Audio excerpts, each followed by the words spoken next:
Hello, good afternoon. Today our guest is Dr. Edwar Escalante, and we're going to be talking about Chile during the Pinochet years. So, Edwar, recently you published an article, and this article is disputing the greatness of Pinochet. It is titled The Influence of Pinochet on the Chilean Miracle.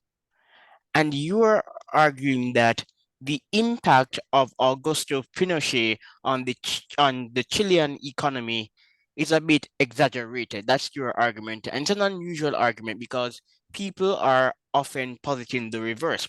But before we talk about Chile and Pinochet, Edward, we're going to discuss autocracy.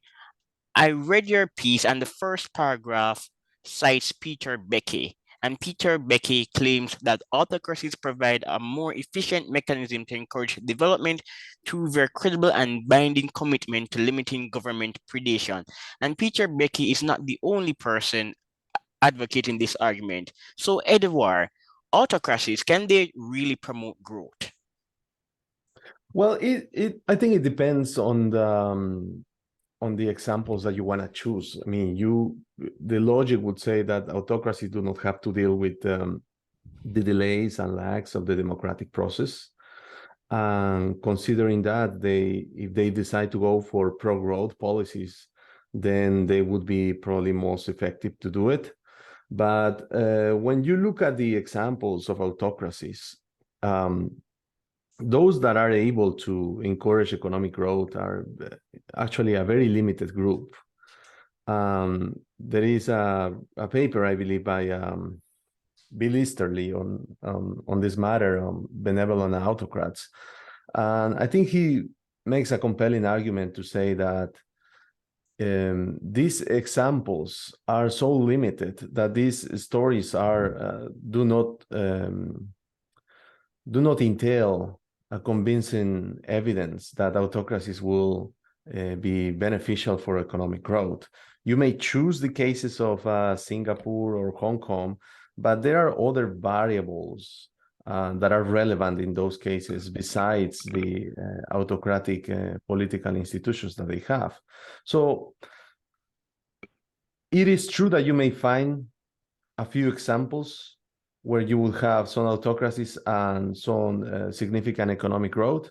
But it's very difficult to establish the causality that these autocracies or the political institutions that they have, it's actually what is creating economic growth, and which would mean that in reality, what is creating economic growth is not really the political institutions, but other variables within that country, which could be more economic freedom, more free markets, openness, and that it's not a condition that comes with an autocracy. Democracies can also encourage those variables in a country.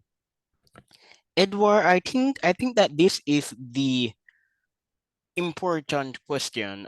Under what arrangements do autocracies have an incentive to promote economic growth? Because writers often talk about credible commitments, but under some arrangements, autocratic leaders are more likely to invest in these credible commitments. I think that this is the operative phrase, credible commitments. If there are credible commitments, then autocracies will cultivate support for property rights. Yes, you see, the economy is just a matter of expectations, and that is what I suggest. I do not really empirically test this argument, but it is my hunch that that is what happened in Chile. What you see in Chile is that the most outstanding economic growth of the Chilean economy took place in the democratic era after Pinochet. Now, what it seems to be the case is that the new administration provided the credible commitments that they wouldn't go back on the matter of the economic reforms that were established in the autocracy. So when they were able to provide that credible commitment is when Chile had a more noticeable takeoff. So it is not enough that you will have or that you would establish economic reforms in a specific country. you also had to make it credible that those reforms will remain over time. And if they do, then you start seeing that that it will produce an economic takeoff in that country. Let let's give our listeners some background information. Who was Augusto Pinochet? Well, Augusto Pinochet was a dictator that assumed power in Chile in 1973. He was named by the president Salvador Allende as the chief of the army, of the Chilean army. And soon after he obtained that position, he gave a coup d'etat. And after his leadership during this stage, he assumed the presidency of Chile. And during his government, he produced also a systematic violation of human rights.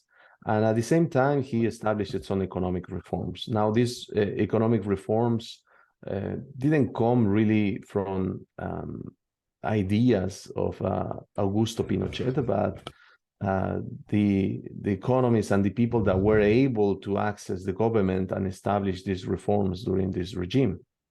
So after he left the leadership of the presidency of Chile, he remained, I think, as a senator and in the Chilean political system. And there was this big debate on how positive was economic Pinochet or Augusto Pinochet for the Chilean economy. So this debate persisted until nowadays in the case of Chile, and it's still a very important benchmark if we want to discuss the effectiveness of free markets and overall in freedom, right? How much is it that freedom matters for the free market reforms that are pro-growth in the country? Edward, what were some of the policies implemented by Augusto Pinochet? In your article, you list removing price control. What were some of the other policies that were implemented? Well, most of the policies that were implemented during the Pinochet regime initially were dismantling what Salvador Allende was building. So they removed price controls, they gave independence to the central bank, they engaged more with the world economy, they increased the openness of the country. But at the same time, for example, they kept a control of the exploitations of natural resources, such as the copper production. So in general, the Chilean economy was more open to the world during the Pinochet regime. At least it started that way. Now, they also privatized the pensions, the reforms for citizens. They've removed the state from some state companies, right? So there were several state-sponsored companies in Chile, and Augusto Pinochet privatized several of them. So we see many of these policies that in other cases they produce some important economic growth. But as I said, these policies have to come up with some credible commitment over time. And Chile is famous for its private pension system. Yes, it was a very innovative system. Nowadays, it's being disputed, and I think it will suffer, unfortunately, some reforms, despite the good numbers that it has shown. But in the case of Chile, it's very interesting because many of these reforms that took place under an autocracy, a dictatorship like that of Pinochet, now several of them are being questioned by Chileans.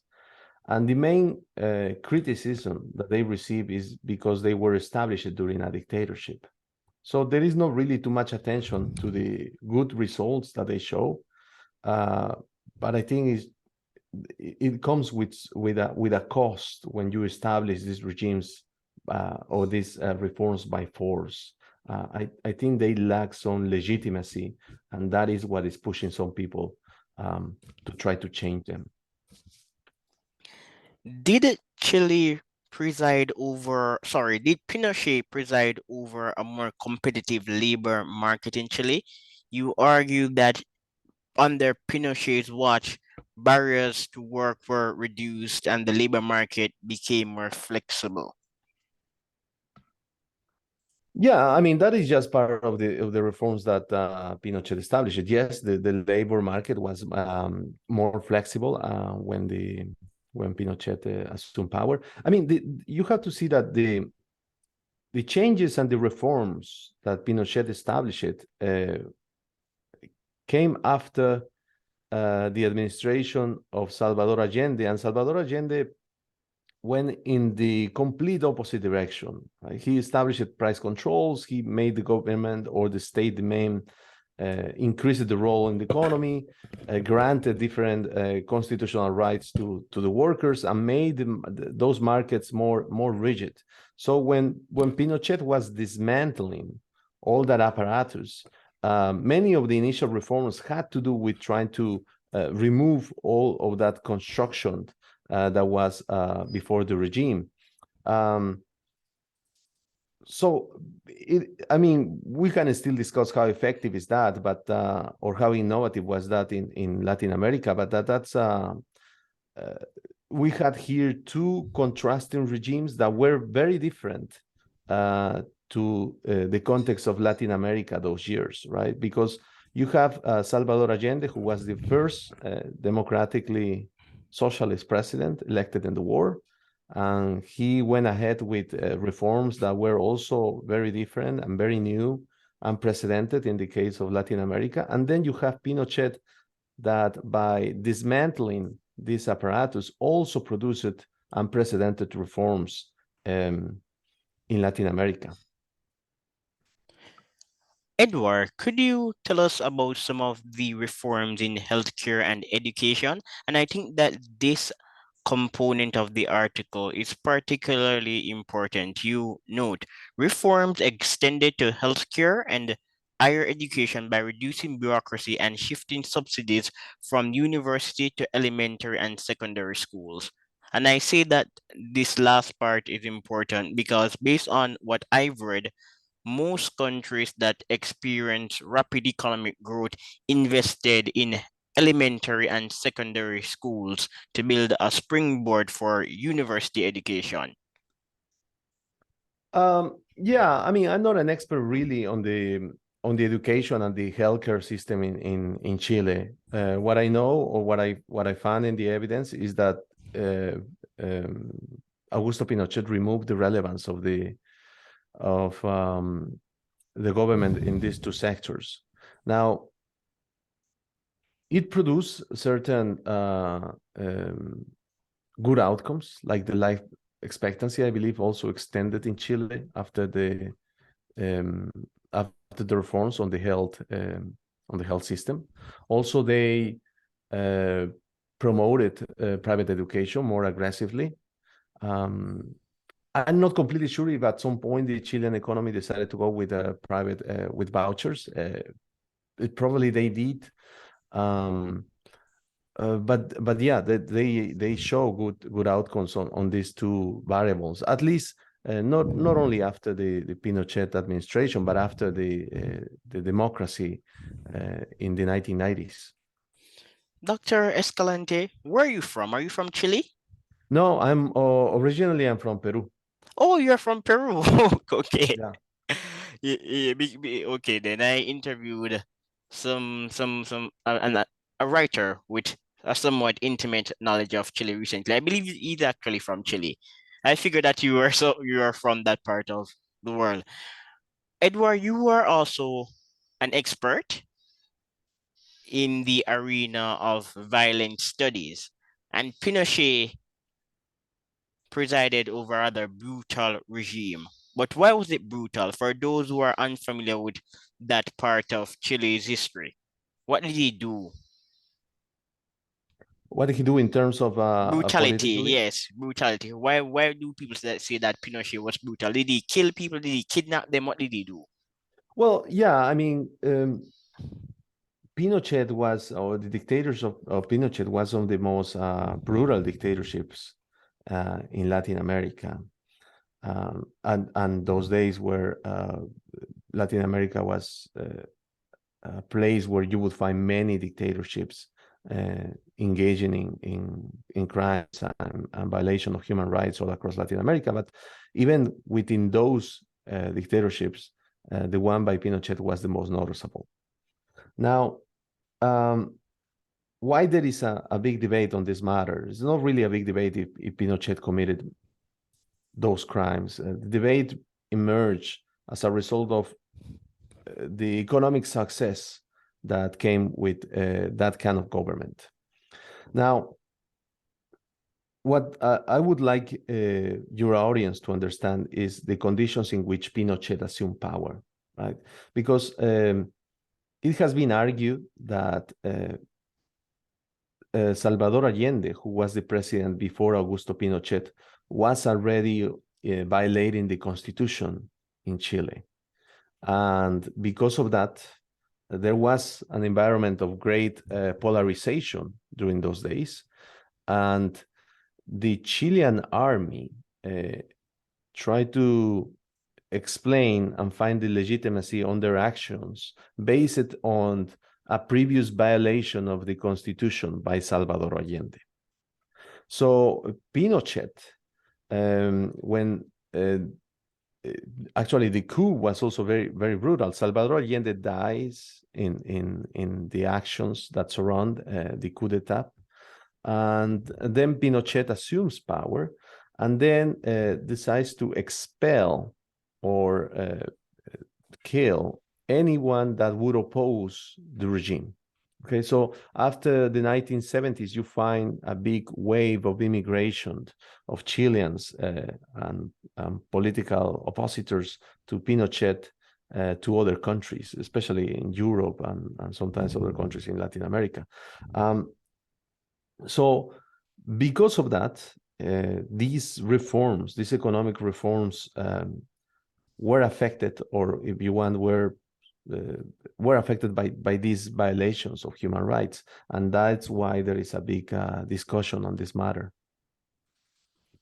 Yes, and you actually cited a report in your article documenting that 38,254 victims were held as political prisoners and tortured during Yes, this yes. time. There was a commission sponsored by the Chilean government to try to identify the responsibles and the number of victims of the dictatorship.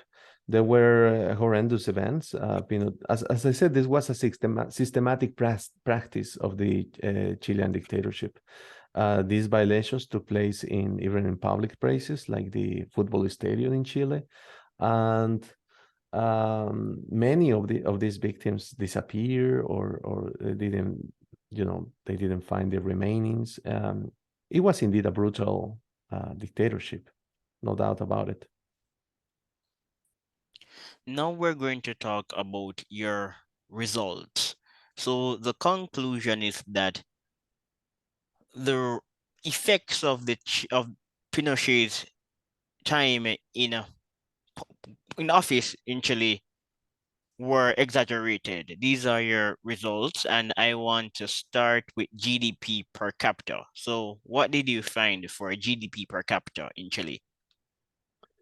Um, well, one of the maybe the most common measure of economic benefit in a country is the GDP per capita, right? It's the amount of goods and services that we produce. Now, if we produce more of those goods and services, that means that we have more abundance and things are more accessible to people, especially the poorest. So even though it's not a perfect measure of welfare in a population, it's maybe one of the most useful that we have, especially if we want to measure and assess the economy. So the GDP per capita, I thought it was it was a good outcome that we will have to look if we want to evaluate how relevant was Pinochet for the economy, right? We just would look at the numbers. Now, the issue is that to do that, we need a contrafactual, right? We don't know what could have happened if Pinochet was not assuming power in Chile, right? So what I do in the paper is that I use the method of the synthetic control that builds a synthetic Chile, right? It builds a synthetic contrafactual. So to do that, you would imagine that when you want to compare the case of Chile, you would say, well, let's look at Chile and let's look at the effects of Pinochet, okay? Let's look at Chile after 1973 and compare that to Argentina. Well, if you compare to Argentina or you compare to Peru, you would say like, well, look, there may be some other variables that are influencing the GDP per capita. It doesn't necessarily mean that it's the relevance of Pinochet. So maybe it's not a useful comparison. Then what we can do also, we can compare all the countries in Latin America and get an average and compare that average to Chile. But you would also agree that some countries resemble Chile more than others, right? If you get an average of the Latin America, then you're including countries like maybe in Central America that they do not look as Chile that much, or maybe countries like Paraguay, or maybe countries like Colombia that are a little farther from Chile. So how is it that we can solve this problem? And that's when the method of the synthetic control comes, right? So the method of the synthetic control, what it does is that it creates a weighted average of countries with similar institutional characteristics to Chile. And then through a method of linear programming, we assign these weights according to how well they predict the GDP per capita of Chile before 1973, which is the year when Pinochet assumes power. And given that how well these countries predict the GDP per capita of Chile based on different predictors of the GDP per capita, we assign some weights to these countries, and then we are able to predict the GDP per capita at different periods after 1973. So any variation that we would observe would have to be due to specific treatment that occurred in Chile in 1973, which in this case would be the autocracy of Augusto Pinochet. And yeah. well, you may go ahead. Please continue. So what I find was that the synthetic Chile, it's a mix of three countries: Argentina, Panama, and Uruguay. And the synthetic control assigns different weights to each country. And once we assign the weights to each country, we predict the GDP per capita of Chile in the after 1973. So I have the numbers here. For example, Argentina is 3.2%, Panama is 53.2%, and Uruguay is 43.6%. So what we would say is that the GDP per capita of synthetic Chile after 1973 for each period would be 3% of Argentina, Panama 53%, and Uruguay 43%, right? So the advantages of this method is that it removes some potential bias, right? Like before running the algorithm, I don't know what are the countries that I would choose to compare with Chile. And I don't have to choose what is the most convenient comparison for me, right? So what I choose is the algorithm actually that minimizes the distance between the predictor and the GDP per capita. And according to that relationship, it chooses what are the countries that resemble more the case of Chile. So graphically, what we would observe is that if we are doing this exercise very well, we would have a similar pretreatment path of the synthetic Chile in comparison to the actual Chile. And that's what we observe graphically, right? So that's the one of the benefits of the synthetic control is that we are able to see how well the composition of this synthetic Chile resembles the real Chile before 1973. So we have the assumption that if nothing happens, that composition would still resemble Chile after 1973, unless something happened. And what happens is that Chile suffers a different treatment in 1973, which is the autocracy of Augusto Pinochet. Now, when I did this exercise, this result was unexpected because, as many other people, I thought that despite the violations in human rights, Augusto Pinochet was able to successfully encourage economic growth in Chile. But what the numbers tell me, if you measure this by GDP per capita, is that in comparison with other countries in Latin America that we are able to obtain from the synthetic control, then the Chilean economy underperformed the synthetic Chile for almost 15 years. It's after 15 years when the levels of the GDP per capita are basically the same between the synthetic Chile and the real Chile. And you know, if you have these results, it's very difficult to say, at least if you use the GDP per capita as evidence, it's very difficult to say that Pinochet had a great relevance on the economic growth of Chile, at least during his administration. You may argue that, well, you know, as I received some comments like this, that most of the effects of the reforms would take place over a longer time, which could be true. But probably if the democratic administration in 1990, I believe, which is when Pinochet left the presidency of Chile, if they would have decided to go back and establish a new reforms and dismantle what was established, probably we would remember Pinochet as an autocrat that had some sort of a mediocre economic growth in Chile.